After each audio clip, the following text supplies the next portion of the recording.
Good afternoon. Okay, great. Thank you. Thank you. How's the day been? Fantastic. Okay. We have a super exciting session for you to end today's formal events. And then we'll have a reception in the Williams Room in Spangler. I can't tell you what a pleasure it is to introduce Rebecca Henderson and Michael Sandel for our last session.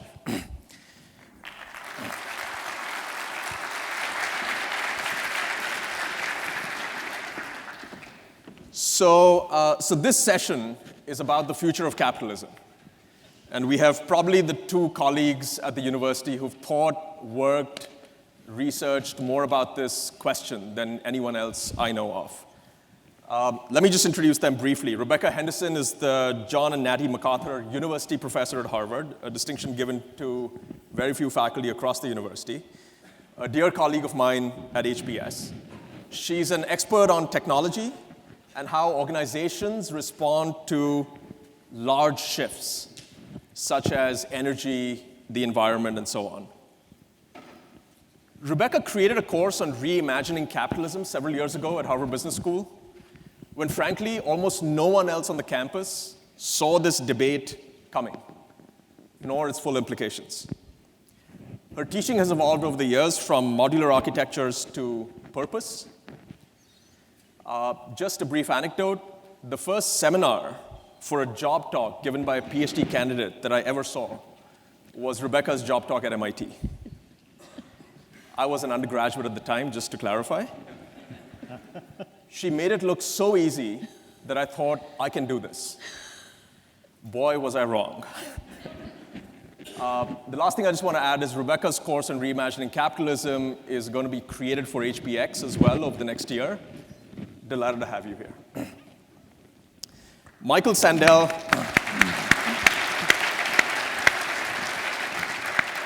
Michael Sandel is a political philosophy professor at Harvard. His course, Justice, was the first Harvard course to be made freely available online and on TV. He has been described, quote, as a global philosopher with the profile of a rock star. He's developed such an enormous following around the world that someone said he conducts the best Socratic dialogues since Socrates. We're going to have him here in a hall slightly smaller than a stadium, and the place within Harvard University where Socratic teaching is in the air. I also know a bit or two about Michael's teaching prowess. When I first arrived on this campus as an undergraduate a few years ago, my first course was with Michael Sandel. You can imagine someone from India getting off a plane, being thrust into this course, where he's asking these questions which just burn your mind. I thought, if this is Harvard, I'm going to fail. As it turned out, there was no one else like him. His latest book is titled, What Money Can't Buy, The Moral Limits of Markets. And by the way, just as an anecdote, one of you was telling me today that the first online course you ever took was Justice, and it lit a fire under you, and that's what eventually got you to HBX. So, small world. Delighted to welcome you, Michael.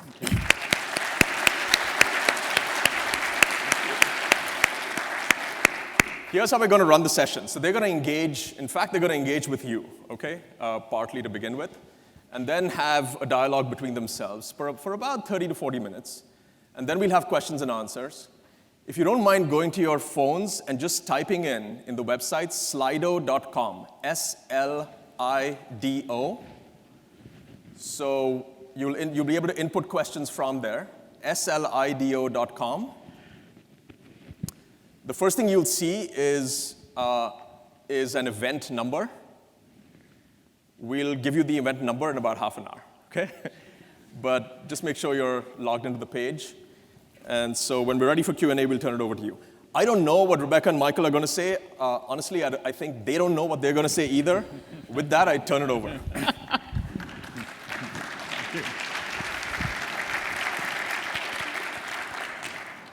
Thank you very much, Bharat. It's an honor and a pleasure to be here. Have you guys had a good day? Yeah. Well, thank you for spending your final hour with us. We're going to talk a little bit about the future of capitalism. And I have the mission of kicking off this tiny, narrow topic. So let me see if I can get the conversation going. I think the first thing to raise is, why think about the future of capitalism? The easy answer, perhaps, is that capitalism is an unparalleled source of prosperity and innovation, and we're going to need it more than ever in the next few years. Before the century's up, we'll have 3 billion more people on the planet. They will all need jobs. They'll all need things to eat. Capitalism is our best way of making sure that we build an economy that can sustain all the people that will be here. We also need capitalism because it's an incredible driver of innovation and change. And the problems we face, the environmental problems, the building cities for 3 billion people, we're going to need a lot of innovation. So that's a reason in itself to think about the future of capitalism. I think, however, there's an additional important reason, at least one. In fact, I'm going to suggest there are 3 additional reasons to think about the future of what we think of as capitalism. And in my mind, they all stem from the fact that capitalism is a fabulous tool, but a bad master. That markets work best when they are genuinely free and fair, when they are embedded in institutions that make sure that externalities are properly priced. Tiny bit of academic speak. What do I mean? I mean, we face 3 big problems that markets are really bad at solving. The first is the massive environmental degradation we're looking at. Most obviously, global warming. But we're also looking at the exhaustion of many of the world's aquifers and at running out of water within the next few years. We're looking at topsoil degradation. We're looking at an ocean that is being poisoned. We're looking at widespread deforestation. Why is environmental damage such a problem? Well, partly because if you're a firm and nobody tells you otherwise, why not just throw your carbon dioxide out the window? Why not just cut down all the trees? Why not just catch all the fish? If a resource doesn't have a price on it, you're going to use as much of it as you can. So that's our first problem. Our second problem is steadily increasing inequality. Inequality is interesting. You know, if you're a capitalist, if you run a firm, differences in outcome are a feature, not a bug. One of the reasons we celebrate capitalism is because people who are really good, they get ahead, they make a ton of money. That's really good. But it has a number of side effects. Side effect number 1 is that then they can give their kids much better education, much better life chances than someone who's not been so fortunate in their business career. Bug number 2, if you don't have adequate investment in education and in health, you have children growing up who do not really have a shot at ever participating, no matter who their parents are. And we're seeing a world in which more and more of the returns to this very successful system are going to fewer and fewer people. Why is that a problem? I believe it's inherently unjust, but it also leads to significant social instability. Third problem, but wait, it gets worse, and I think you're going to make it still worse, right, Michael? Third problem, wait, it gets worse, is markets work great when someone is setting good rules, when firms can't collude with each other to keep out new entrants, when firms can't fix regulations to advantage themselves. But the theory of capitalism has in it, per se, no theory of who fixes the rules. Somewhere there's supposed to be a wise and beneficent and well-run government. Those are nice, but they're not everywhere. So we have a market that is still going strong, that's generating a lot of wealth, but in the meantime, strip mining the planet, causing huge amounts of inequality, and writing the rules to suit itself. So what can be done? So my course, Reimagining Capitalism, is 28 sessions. We have nearly 300 second-year MBA students in it now, nearly a half of the second-year class. People are really concerned about these issues. The course is about how the private sector, how people like you can make a difference against these problems. As I said, it's 28 1.5-hour sessions, and I'm going to summarize it in 5 minutes. So this will be a tiny bit abbreviated. Are you ready? Here we go. How does business save the world? Step one, something called shared value. You may have run into this concept. Michael Porter gave it its name, but it's an old idea. The idea is you can make money while simultaneously really addressing social problems. So an obvious example would be Unilever's tea business. Unilever grows a third of the branded tea in the world. They came to be concerned that environmental damage was making tea less and less sustainable, and they were worried that the fact that their tea workers were paid almost nothing was going to lead to long-term trouble. So they adopted sustainable tea. 100%, they said, 100% of our tea is going to be sustainable. And what did they find? They found that growing tea that way was cheaper, that consumers were more interested in buying tea if it was grown the right way. Their market share went up. We are seeing hundreds and thousands of firms discover things like this. Walmart has doubled the efficiency of its transportation fleet in just 10 years, saving $1 billion a year as they did it. We're seeing firms invest in local training, in raising wages, in discovering that working with people who are properly paid and properly trained is better for the firm and better for their employees. So that's step one, shared value. Very exciting, lots of it going on.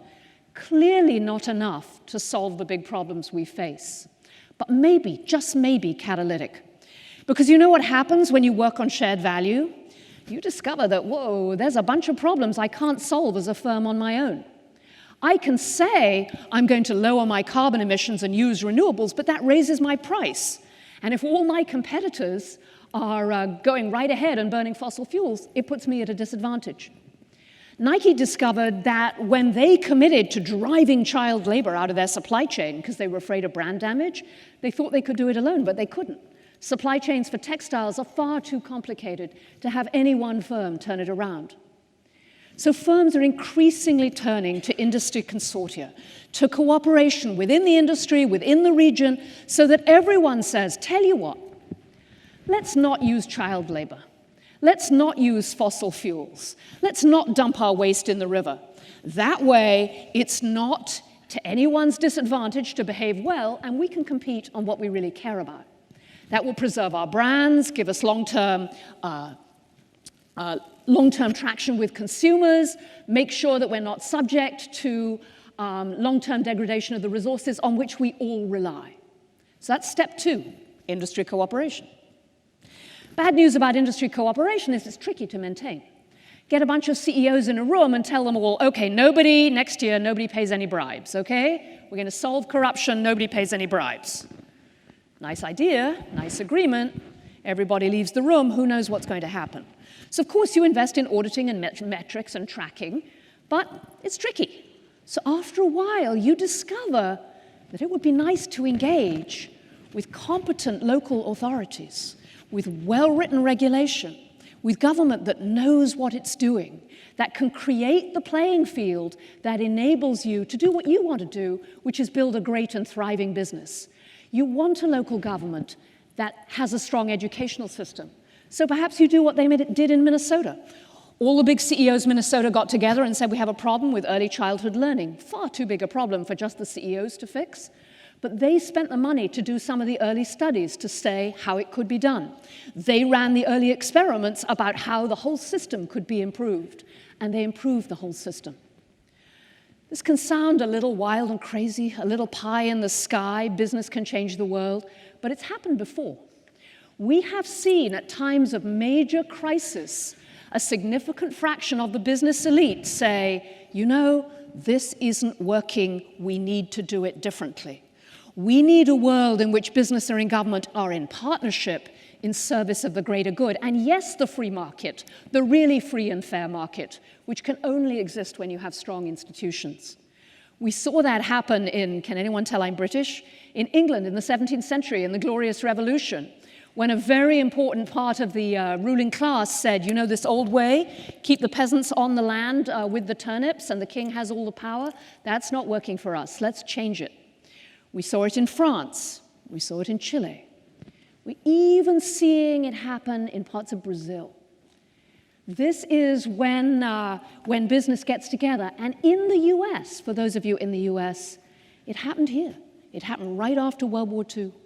After World War II, business was afraid there would be a massive depression, so they worked closely with the administration on jobs training, on programs, on the core infrastructure that we take for granted as a root source of prosperity in this country today. Business can save the world. I've run out of time, so I'm going to say one more thing, and then I'm going to hand over to you, Michael. And this is where I'm going right onto Michael's territory, so watch my body language, get a little bit nervous here. For 20 years, I was the Eastman Kodak Professor of Management at MIT. So I know how hard change is. That's what I did. I studied firms like Kodak. This program I've just laid out to you, firms do it alone, then they cooperate, then they work on building great government. Sounds great, right? Any of you going to do it on Monday morning? It's going to be tricky. It's going to involve hard work. It's going to involve a lot of innovation. It's going to involve a lot of risk-taking. I think there's no way it will happen unless an important group of business leaders decides to act from purpose, decides to build great firms that not only make a lot of money, but are also trying to make a difference in the world. I think those firms can be the tip of the spear, can be the leaders that show us these new business models and new ways of working can make a difference. We have a lot of evidence now that such firms can make money, that they're often more productive and more creative than their conventional rivals. And so I think we need to rediscover, as business people, a sense of greater mission, not permission to not think about strategy, not permission not to think about the business model. I teach 28 sessions. Every session I say, where's the money? Where's the money? But you can do well and be focused on the really important questions. And in doing that, you can begin to shift the world. Great. Well done. Thank you.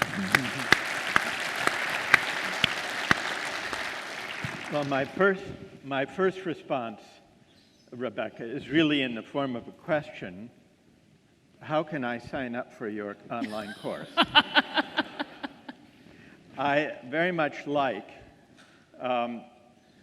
Rebecca's emphasis on mission or purpose-driven business. And so we may find ourselves, this is the risk, with not quite enough to disagree about. Oh, I have some ideas, don't worry. Well, however, it seems to me that the mission-driven, purpose-driven kind of business that Rebecca eloquently calls for, and rightly, faces a number of obstacles that are powerful obstacles and that need a broad social and political project to address before even the most enlightened and conscientious business executives can come together to pursue the noble vision of business that Rebecca puts before us. One of the greatest obstacles has to do, I think, with the change in the character of capitalism over the last 30 or 40 years. And that has to do with the financialization of capitalism. There's a growing divide between business and investment in productive capacity on the one hand, and what finance does. The purpose of finance is very simple. It's to direct capital to socially useful activities, investing in factories, plants, technology, research development, homes, education, hospitals, roads. But in recent decades, capitalism has changed its character in a way that increasingly separates financial activity from these underlying social purposes to do with the real economy. As recently as 1980, financial activity accounted for about 10% of corporate profits. By 2005, it accounted for about 30%. Now, that wouldn't be a troubling thing if all that financial activity were fueling investment, socially productive activities, helping business do the kinds of things that Rebecca has highlighted. But only a tiny portion of finance is now doing that. Only about 15% of finance actually is fueling investment. And the rest of it consists mainly of casino-like speculation on existing assets, like real estate and land, for example, and to some extent on consumption. So where the traditional economics 101 account says that finance is the lubricant of economic activity and of business, when finance surpasses a certain role in the economy, when it explodes as it has done in the last 3 to 4 decades, it actually becomes a drag on economic growth and on innovation and on entrepreneurship rather than fuel for it. Now, this didn't just happen. It happened as the result of deliberate policies, which goes to Rebecca's point about the rules that govern the way capitalism works. And the dazzle and the allure of ever-expanded financial activity and the speculative, the moral economy of speculation, as we might call it, has bedazzled politicians of both parties. It's been a bipartisan infatuation that has contributed not only to instability and the financial crisis of 2008, it's not only been a drag on growth, but it's also led to a kind of capture by finance of both parties and of regulatory agencies that have made it very difficult to implement the kinds of rules and regulations that Rebecca rightly emphasizes, the kinds of rules and regulations that embed capitalism in a larger social and political purpose. Not only that, it's fueled inequality, the growing gap between rich and poor, and even perhaps morally more corrosive, the spirit of speculation, the speculative ethic, has been corrosive in ways that we're only beginning, I think, to notice, corrosive of the dignity of ordinary work. And this, I think, has contributed to a fueling of the backlash against the kind of finance-driven global capitalism that has unfolded in the last 3 decades, a political backlash, kind of populist backlash, that has some very ugly and dangerous features. So it seems to me that the future of capitalism depends.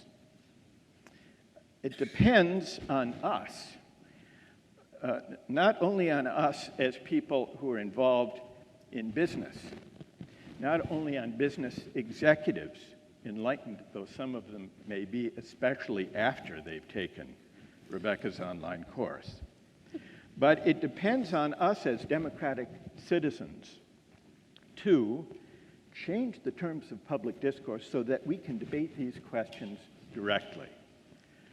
Rebecca said something early on that I think is very important and that I want to emphasize. She described capitalism as a tool.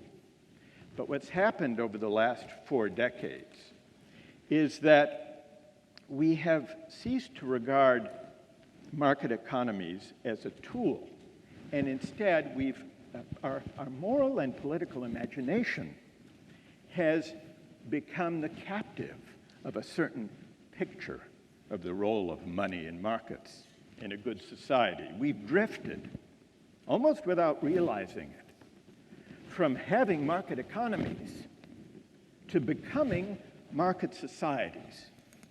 The difference is this: a market economy is, just as Rebecca said, a tool, but a market society is different. It's a way of life in which market values and market thinking begin to dominate almost every aspect of life. not just the domain of material goods, cars, toasters, flat-screen televisions. Market society is a place where almost everything is up for sale. It's a way of life in which market values begin to infiltrate and colonize every sphere of life, from personal relations and family life to health and education and civic life and the media and law and politics. And when that happens, transactional forms of relationship begin to crowd out non-market values worth caring about. And one of the corrosive effects, one of the non-market values crowded out, has to do with the dignity of work.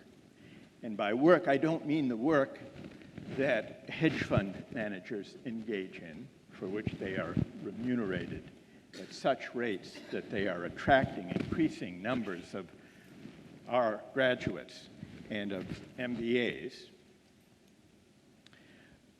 It's the kind of work whose dignity is eroded by a speculative way of thinking about the economy. It's the kind of work that ordinary men and women do, and in which we were taught to take pride. And what happens, I think, this is the most deeply morally corrosive aspect that the shift to a market society and to a financialized version of capitalism has wrought. There's something deeply demoralizing for ordinary citizens when the work they do and the effort they expend is almost mocked by the system of reward that we now have. And well, back some years ago, there was a British sociologist named Michael Young who wrote a book called The Rise of the Meritocracy. This was in 1958 in Britain.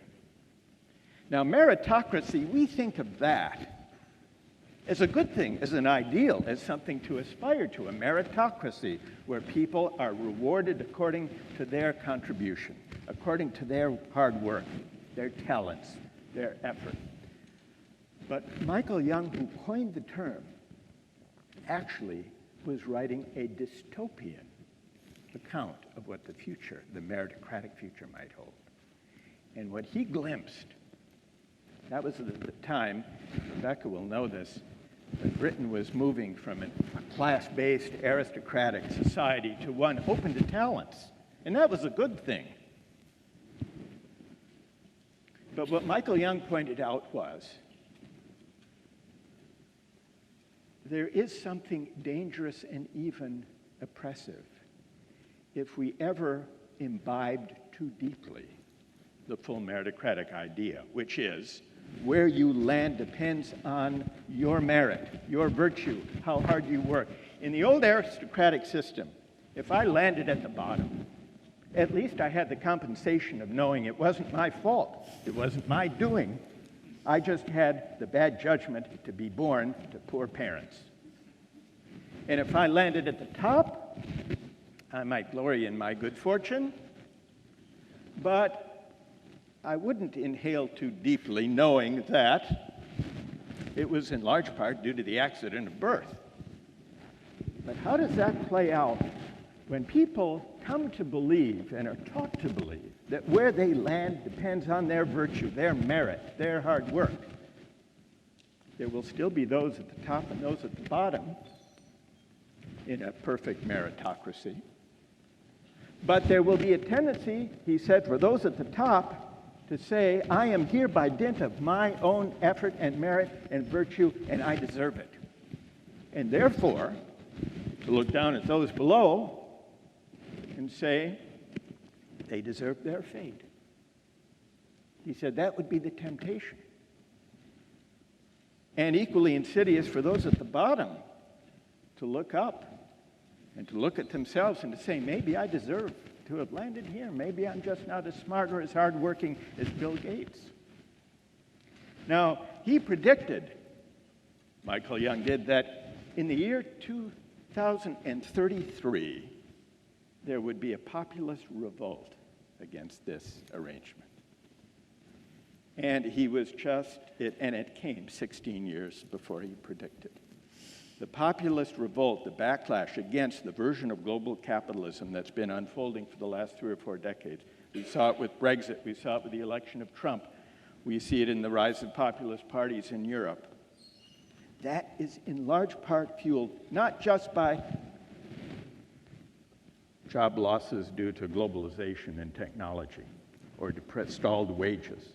It's also, I think, about the loss of self-esteem that ordinary working people feel and middle-class people feel. And so the future of capitalism, it seems to me, beyond trying to enlighten business executives, beyond even trying to change the rules that give such advantage to unproductive forms of finance, requires that we have a public debate, a revitalized public discourse about inequality, about mobility, and above all, about the way we should regard success and disadvantage, and the mutual responsibility that those who land on top should consider themselves to have for those less fortunate than themselves. What do you think, Rebecca? I thought that was fabulous, Michael. Let's clap him too.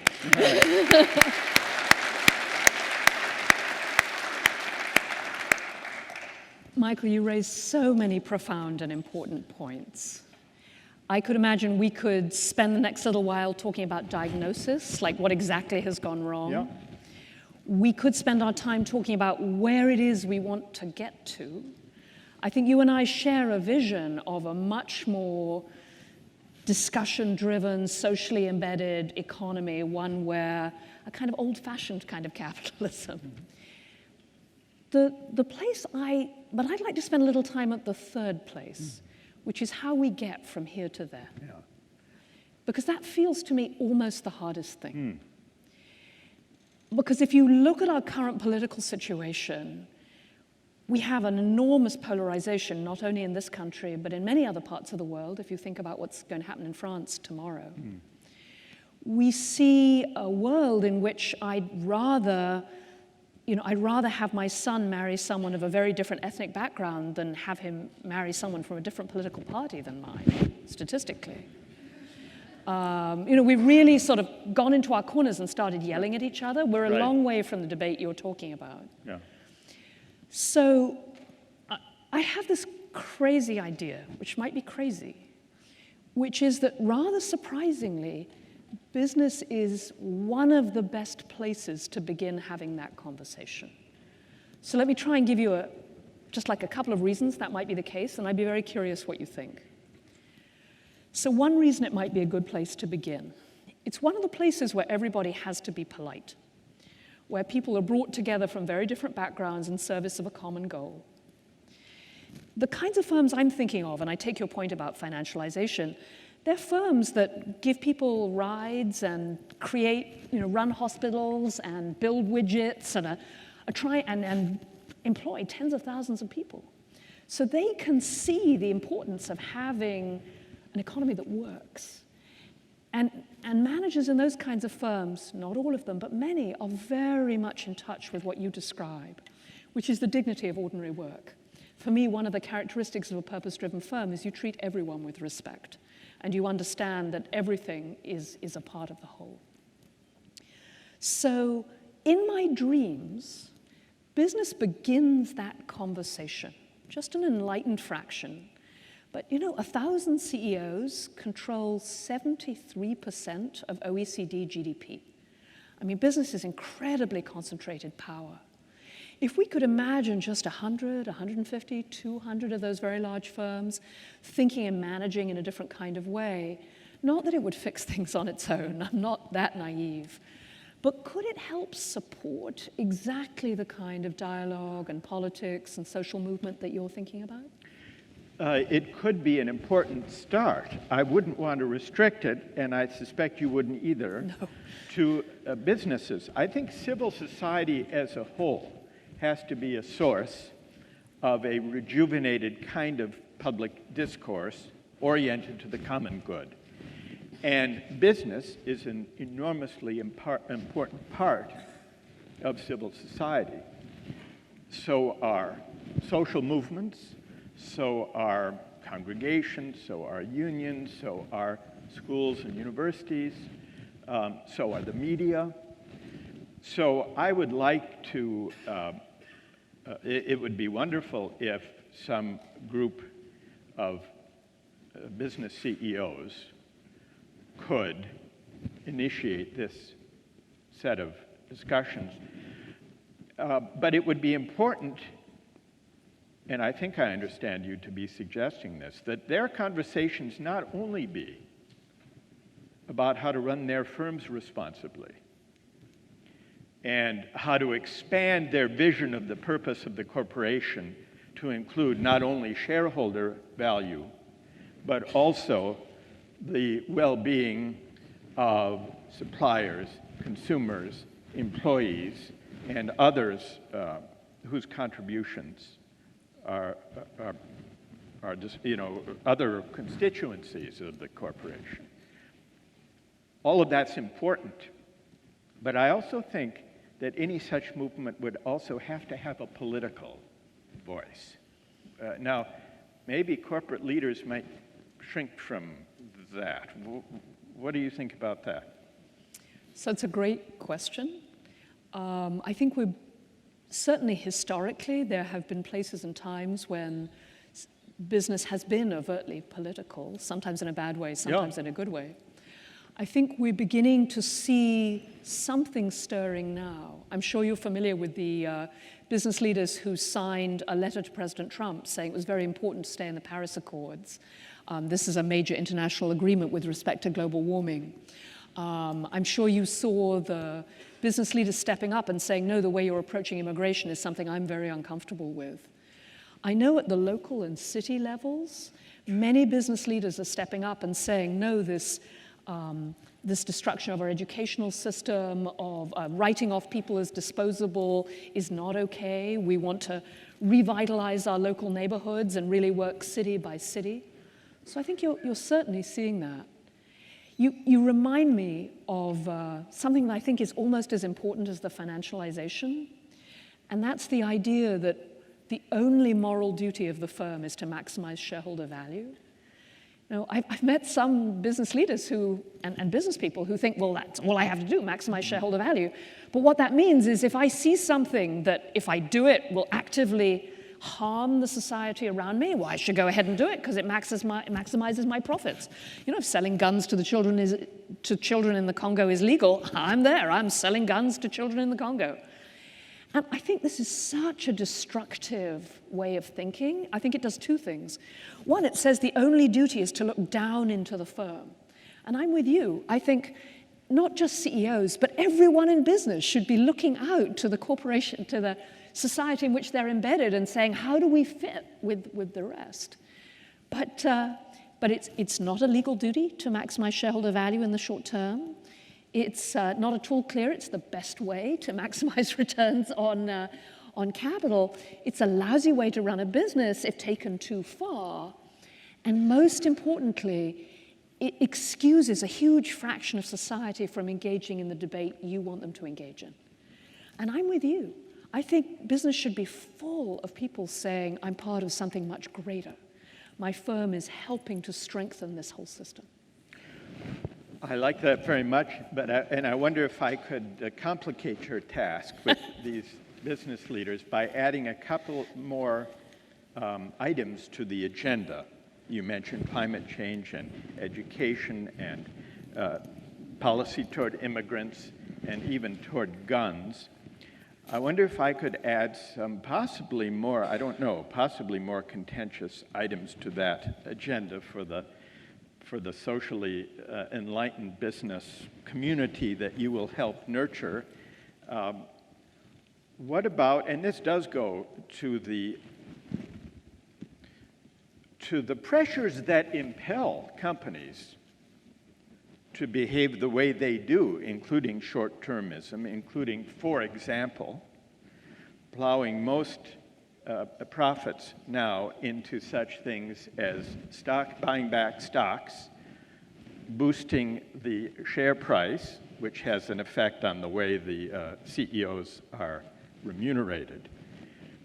They're pressed to do that. They would have to be almost altruistic not to do that, given the policy framework, for example. So, could we add to the list, Rebecca, that they would press to change the tax code that allows corporate debt to be tax deductible, but not investment in the same way? Oh. To put those two on a par, because that's part of what forces these companies, what fuels the financialization in part, are these rules. Or here's another one, and it goes to the dignity of work. Social Security in the United States, the primary retirement system, going all the way back to FDR in 1935, is financed by a payroll tax, which is a regressive tax paid by workers and by companies. But it's a tax on labor. Now, what about the idea of proposing getting rid of the payroll tax, regressive as it is, and swapping it out for a financial transactions tax, which at a tiny fraction of a percent even could generate enough revenue to replace the payroll tax. Now, this would have an impact on several of the demoralizing tendencies that we've been discussing. It would be a recognition that financial transactions in this economy, especially high-speed financial transactions, have little, if anything, to do with contributing to the public good. It would slightly slow that down. It would symbolically express a sense that this activity is not really helping business or the Main Street economy. And it would be a signal that we're going to respect work by getting rid of the payroll tax, and we're going to derive those taxes from financial transactions. What do you think those corporate executives would say about that? Now, for some of them, actually, this would help them. I'm reluctant to speak for all corporate executives. I will say that I'm completely with you in wanting to remove the favorable tax treatment on debt. And I would love to get rid of the payroll tax. You and I would have a lively conversation about whether it should be replaced by a carbon tax. Well, I'm in favor of, I would add to the list a carbon tax and a financial transactions tax, because between the two, we can get rid of the payroll tax and fund infrastructure and education and other good things. And solve global warming. Yes. So, Let's do that. In general, a financial transactions tax and a carbon tax to bear the burden, get rid of the payroll tax, reduce the income tax, tax consumption, now we're tax getting carbon, tax consumption, tax carbon, tax financial transactions, build the infrastructure, deal with global warming, and honor work. What about that, Rebecca? I'm there. So we've solved all the problems of the world, Bharat. Let's go to Q&A. The event hashtag is 8226. 8226. So you're welcome to start typing questions. Already one here. Is it inevitable that capitalism must face a crisis in order for businesses to lead and act? And if so, are we there yet?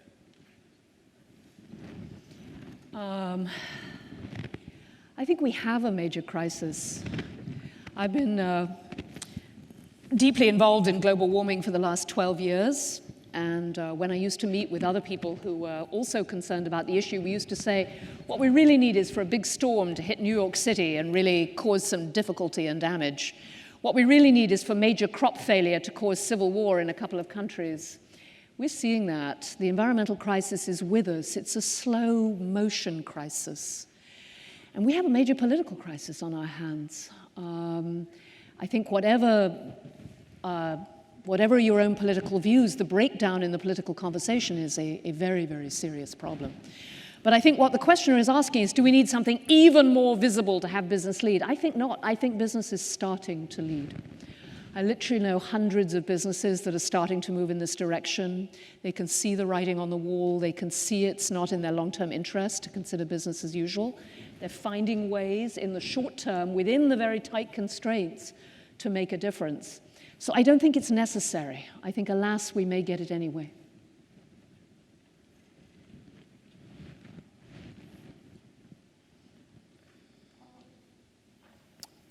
What is an alternative to capitalism, and why would the system work better?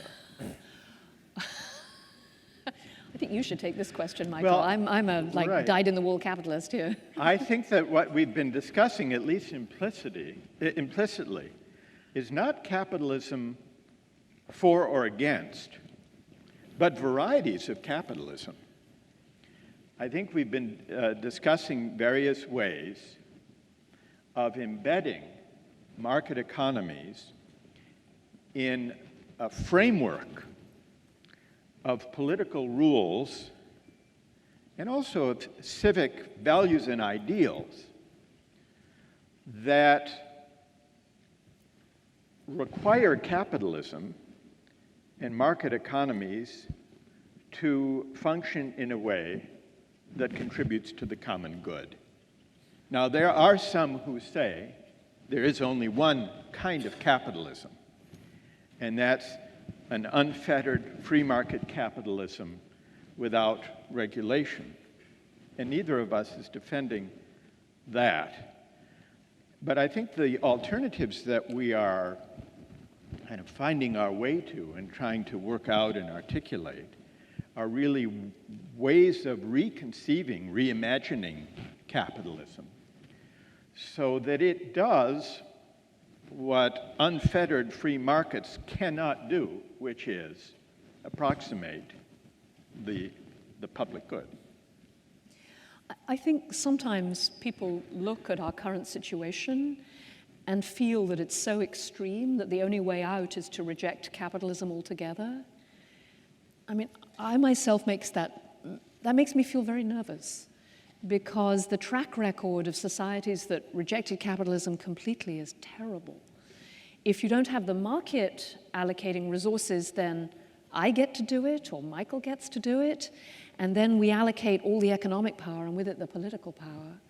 And if you have a really strong democracy that can constrain Michael and I, who are allocating all the resources, then the really strong democracy can constrain the market. So you see before you two people who are very committed to the kind of mixed model where capitalism is balanced by a strong democracy and strong controls. And if I could just add, lest there be any misunderstanding, the kind of mixed regimes that we're discussing, it seemed to me at least to be entirely compatible with most versions of social democracy. Yes. Now, some people say that social democracy or democratic socialism is an alternative to capitalism, but I think there is a spectrum of ways of making use of market mechanisms as tools without allowing them to define the public good or to define social justice. I think that's the emphasis and that's the insight of social democratic or democratic socialist traditions, which do not require getting rid of market mechanisms, but do require keeping markets in their place. I guess that's the slogan that I would use to describe the kind of position that I'm suggesting. Michael, do you know that great phrase, the American dream is alive and well and living in Denmark? Mm-hmm. You know, that social mobility is higher in Denmark. I'm not saying Denmark is the solution. Denmark is small and culturally homogeneous in ways that make it much easier to have these conversations. But I think we need to fight our way to something like the very best of what we've seen here in the States historically. There have been moments here in the US, but also we've seen in other countries, including Japan and Germany and Scandinavia, and where I think a lot of the Latin American countries are trying to fight their way to. I don't know if your answers were in response to the follow-on question, but sort of preempted it. Are you suggesting a convergence of capitalism and socialism? So let me actually take the next one. As professors at Harvard Business School, how can you influence business students who are potential future business leaders to use business for social and environmental good? Right. Well, actually, I'm a visitor at Harvard Business School, so I should defer to Rebecca on that. What do you think? Maybe you could give us some tips, Michael. I'll tell you how I try and do it. And you should know I'm not the only faculty member at the business school who's deeply concerned about these issues. There are many of us who want to keep the heart of the capitalist system, all its innovation and its potential to create great prosperity, but to make sure it doesn't destroy the system in which it's embedded. So how do we go about doing that? Our number one sort of direction is to point out you don't need to give up on running a profitable business. I think often people think it's either or, that I have to be a ruthless, red-blooded capitalist or I can care about the world. And I think that's sloppy thinking. There are lots of opportunities to do both. And as I tried to suggest, when you start to work in partnership, that set of opportunities gets even bigger. So what we try and do is concretely give people case after case of firms who are doing this in real time. So for example, we teach them about the Roundtable for Sustainable Palm Oil, which was founded by Unilever. Unilever could see what was happening as the worldwide demand for palm oil was leading to enormous deforestation, which was destroying lands in Indonesia and Malaysia, leading to global warming and also causing widespread species and environmental destruction. And they said, well, we can't solve this on our own, but if we all agree to buy sustainable palm oil, we can really turn this around. And now 60% of global palm oil is sustainably committed. It's not perfect. There are all kinds of issues and difficulties, but people are working them. And you have business working with the civil society, with the government, to try and make sure that the economies in Indonesia and Malaysia, where most palm oil is grown, are thriving economies for the people on the ground and for the children of those people. It's very exciting. It's very possible. So that's my personal route, is show that it's possible. Let me just pick up on a couple of questions that seem to be related. One, what do you see as the changes, the policy changes? What are the triggers and the policy changes that gave rise to the financialization of the economy, so to speak? And related to that, looking forward, how do you see the future of the finance industry, in particular, based on this conversation, hedge funds, based on what you discussed about the future of capitalism? Well, I think some of the policy changes came in under bipartisan auspices. In fact, many of the changes came in the 1990s during the Clinton administration as a bipartisan effort to deregulate the financial industry in the 1990s. And this, I think, contributed to what was already beginning to be the financialization of the economy. It goes back to the late 1970s, though, when finance was seen to be a way that politicians, beset with demands for public investment of various kinds, it was a way, so to speak, of outsourcing the decision-making on how to deal with conflicting claims. Should the government finance housing, infrastructure, education, health, opportunities for consumption? In a way, loosening and deregulating finance, unleashing finance, became a way of, became an alternative to public investment in those things. So, and that began in the 1970s and 80s. Then came the deregulation of the Reagan years, then the 1990s and the Clinton administration, getting rid of Glass-Steagall, the decision by the Clinton administration not to regulate derivatives. So these were the policy choices, along with one that we've discussed, which is the favorable tax treatment of debt. And that's distorted. It's distorted decisions that companies make about using equity versus using debt for investment. So I think this combination of factors contributed to the financialization of the economy. We've discussed some possible policy responses, taxing debt on a par with taxation on equity, not giving the tax break, financial transaction tax. Others would be restoring the distinction between commercial and investment banking, increasing capital requirements, banning, I would add to that, banning naked credit default swaps, which are essentially casino-like speculations that have nothing directly to do with financing businesses or research and development or new companies.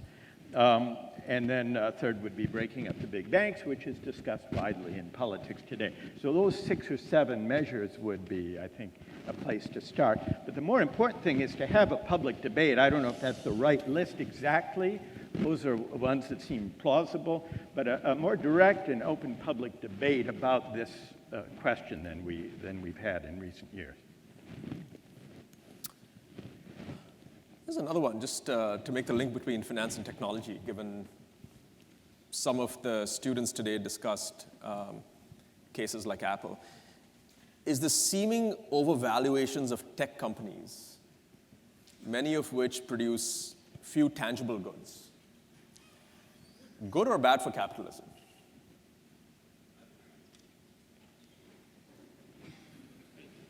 Well, there's a little bit of silence. Yeah, the tech companies, many of them, do produce tangible goods. So I'm not sure I fully understand the question, but the overvaluation of some of these companies goes back to the issues of financial speculation that we've been discussing. It leads to inflated equity prices that gives rise to the bursting of bubbles, as we've seen most recently with the housing crash, and we saw prior to that the tech bubble bursting. But that's part of the dynamic that an unconstrained financialization of business contributes to, which is this cycle of overvaluation and bust. But I would not say that tech companies don't produce tangible goods. They do. Just for fun, let me disagree. Yeah. Which is we don't know they're overvalued. That's one of the strengths of markets. You could equally say, well, it's pulled a lot of energy and excitement into a sector which may create products and services that we all use. Yeah, no, it could be. I don't know that they're overvalued. I'm speaking systemically. There is a tendency for bubbles to be created by this kind of financial activity, but... No, I'm with you on the financialization and the danger. I mean, 2008, right? We're still trying to recover from 2008. Yeah. But to have individual firms overvalued every so often, that's such a big deal. There's 15 more questions, so we're not going to get through all of them. Let me just make the decision to take a couple more. Before that, let me actually insert one of my own, which is concretely in terms of changing public discourse, what is the role of the media? Well, currently, the role of the media is pernicious on the whole. And it's hard to imagine revitalizing public discourse in a way that enables it and us as democratic citizens to debate big questions, including questions of value, with the current media structure that we have. And that has partly to do with the ratings-driven, sensation-driven kind of coverage, of which cable television news and talk radio are the most vivid examples. Social media would also fall into this category. So I think any attempt to revitalize public discourse to address large questions would require rethinking the way the media is organized and funded. There will always be tabloids and their cable television equivalents, but they needn't have the kind of dominant role in the media that they have today. And I think we have to experiment with new ways of funding media companies, whether through nonprofit mechanisms, foundation-based mechanisms, or maybe socially responsible, purpose-driven business undertakings, because the media that we have today is very good if what we want for public discourse are shouting matches and ideological food fights in very short 10-second sound bites. But if we want something better than that, the media has to take a different form and also be, I think, funded differently. So I completely agree. Let me stress, as part of working on this course, I've been reading everything I can about how societies got out of really bad situations historically, how they built more just and more inclusive societies. And the free media, a media that is really telling it like it is and where people are talking intensely about the issues, is correlated with every transition I can find. So I think it might be the most important, but I understand there's a professor at HBS who studies this pretty intensively. Maybe we should ask him. Yeah. Next question. Well, wait. If you're not going to answer it, Brad, could I just add one thing to this? Here's an example from the past of a purpose-driven company related to the media. I don't know if those of you here who are old enough to remember Walter Cronkite, who used to be the anchor of the CBS Evening News. Polls showed that he was the most trusted person in America. And back in that day, now CBS News was a company. CBS was a company. There was a news division and an entertainment division. Now, it wasn't owned by a mega corporate parent, as they all are today. No, the Washington Post and the New York Times have very different ownership structures. Yes, but the television networks back then, CBS... The television networks are all... Now, CBS was a corporation. It was a profit-driven corporation, but they regarded the news division as a public service, not subject to the profit or ratings requirements. Walter Cronkite saw once a year how his ratings compared to those of NBC and ABC. And now that the television news media are almost all owned by the corporate parents, they are the directors and producers and the anchors of those news programs. See, not once a year, not once a month, not once a day, but on a minute-by-minute basis, how their ratings are comparing to those of their rivals. Maybe we need to have purpose-driven businesses in the media, too. And maybe this idea that we run the corporation for many reasons, only one of which to make money, is central to solving this problem as well. Let me close by actually giving you a choice about which question to answer. One is very close to home and one is very far away. The one close to home, so here's the question. How do HBS admissions play into the meritocracy argument? Does it contribute to the dystopia situation, and what is the solution? The one further away, is capitalism the correct model for third world countries where the economy is often controlled by a few and vast socioeconomic gaps exist between the rich and the poor? Very quickly on HBS. HBS admissions is aggressively meritocratic and open to people from many, many different backgrounds. I believe it's over 60% of students help get tuition support. So certainly the school is very much aware of its role in trying to make opportunity available to everyone. On the question about the developing world, my own belief is that capitalism, rightly understood, that is properly controlled, without crony capitalism, without the concentration of wealth and power, is one of the most powerful ways for developing nations to move forward.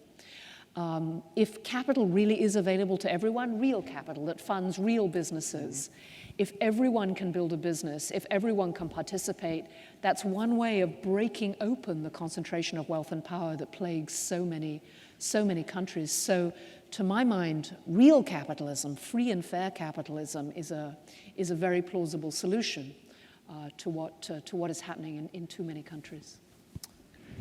Just to take up the question of, now I know more about Harvard College admissions than I do about HBS admissions.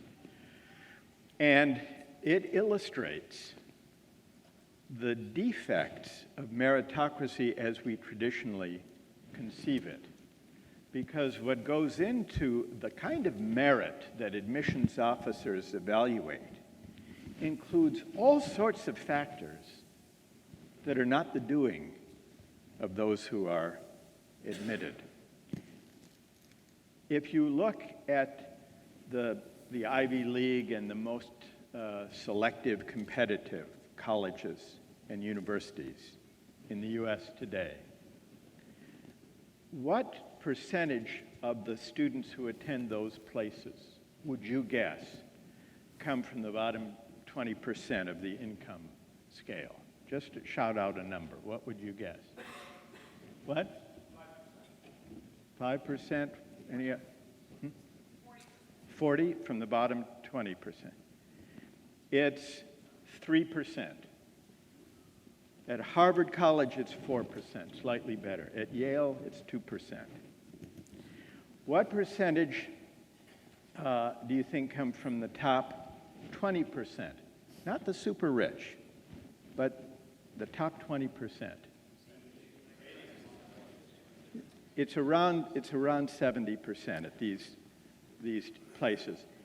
And here's one other striking fact, that the percent of the students at the top dozen most competitive places who come from the top 1% is greater than the percentage of students at these places who come from the bottom half put together of the income scale. Which means if you, walking in the Harvard yard, bump into someone at random, there's a greater chance that person will come from the top 1% than from anywhere in the bottom half of the American population.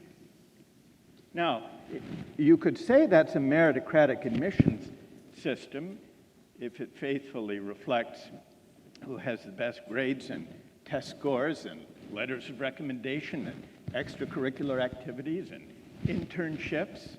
You could say it's a meritocratic system, but it's a far cry from one that offers genuinely equal opportunity. And what is reflected in the admission to top colleges and universities is a reflection, I think, of the way meritocracy, such as it is, works in other aspects. Oh, but now I want to get into a fight, just Go when we ahead. have to finish, right? Go ahead. Because With 30 seconds to go. the statistic you cite is horrifying, but to me what I hear is not the Ivy League should rethink their admissions policy, although possibly they should.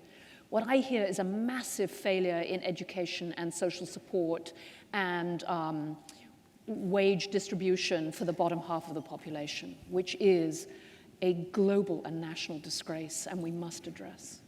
Well, we don't disagree about that, Yeah. though I also think it's true that the admissions policies themselves could benefit from affirmative action for poor kids. And the studies that we have show that poor kids who go to top colleges and universities do every bit as well as affluent kids. And so I think there's a lot of room there. So my first husband was born on the wrong side of the tracks in New Jersey to immigrant parents. He was the first in his year to go to college, and he became one of the most highly cited astronomers of the 20th century. So it's absolutely possible. Thank you very much. Thank you. Thank you.